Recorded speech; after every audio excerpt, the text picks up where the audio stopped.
Now, I was just playing around with my ChatGPT, and this might surprise you. I asked ChatGPT approximately how much does the UK government, HMRC, receive from UK taxpayers every year? And it said, and I read it and I'm quoting exactly, you can check it for yourself. It said, the UK government receives approximately £1.1 trillion from income tax. Then I asked ChatGPT, approximately how much would it cost to send every child in the UK to university? ChatGPT responded, to send every child in the UK to university, it would cost the UK government approximately 17 billion per year. Then I asked ChatGPT, how much would it cost to end homelessness?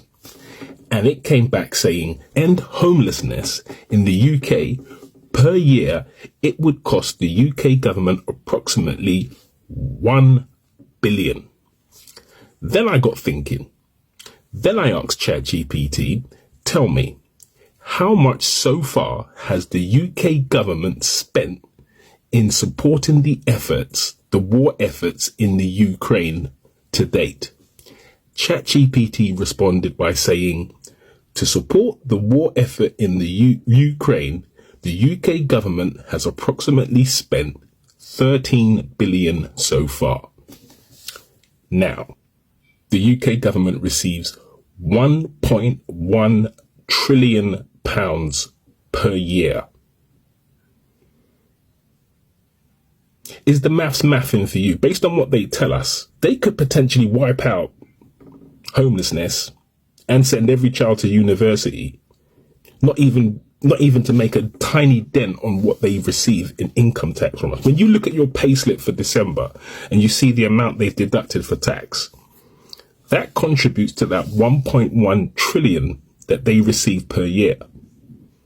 Doesn't it make you think that it's just a whole load of talk?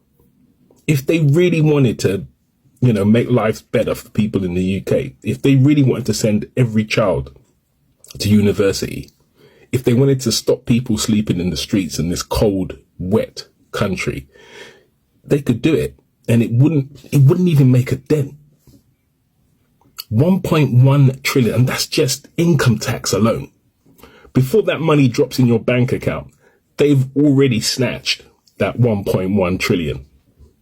Where's it going? Doesn't it make you think?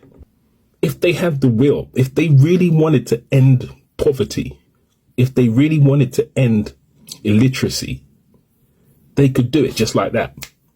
They could just put the money where it needs to go. They could build the houses and they could send every child to university and not even make a dent on the amount of money that they've got in their coffers. Doesn't it make you think?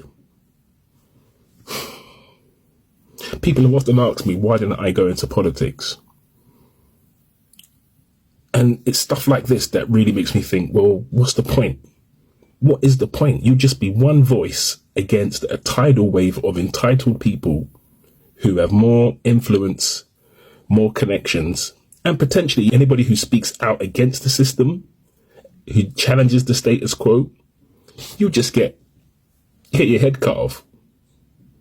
The more we talk about these sort of things, the more we make them aware that we can see the numbers, even in the most simplistic form, that this is basically cut and dry. This is what it looks like. This is the reality of it. And you can check on ChatGPT for yourself. I'm no expert. I'm just looking at it and cut all the bullshit. Straight talking. You're getting 1.1 trillion and yet we can't send every child to university without putting them into debt.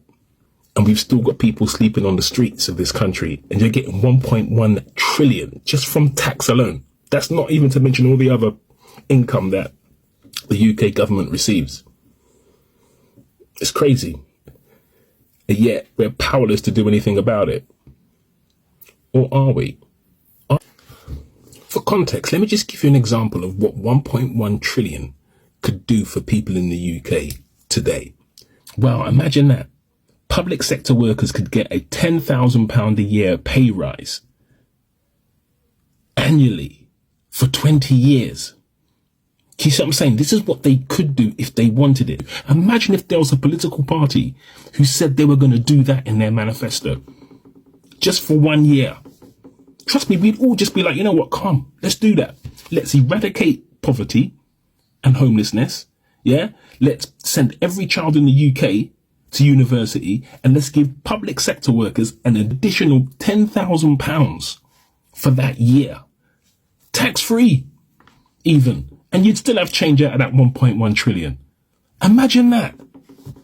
It just makes the mind boggle, right? They don't do it because they don't want to do it because it doesn't serve their interest to do so.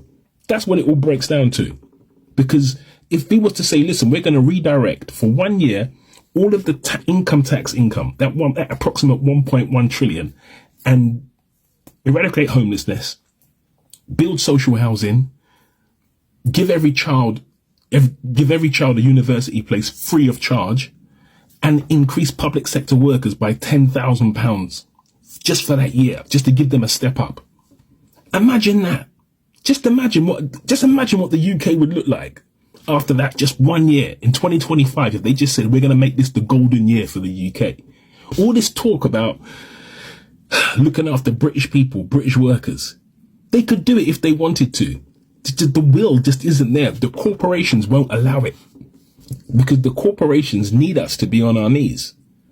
I just thought you guys may be interested to know. And the more you dig into this stuff and you look at it just in these simplistic terms, it makes you realize, even if they can't do everything with every penny that they take from us, at least some of this stuff can be addressed with some dramatic, radical changes. They could do it if they wanted to. It's just a shame there isn't a political party out there that we can believe in and identify with, regardless who's in number 10. If they just come out with this radical idea that, listen, we're going to just redirect all the money we take from tax for 1 year on these initiatives, what a difference that would make. Just imagine that. Just think for a minute, if you dare to, just imagine what the UK would look like.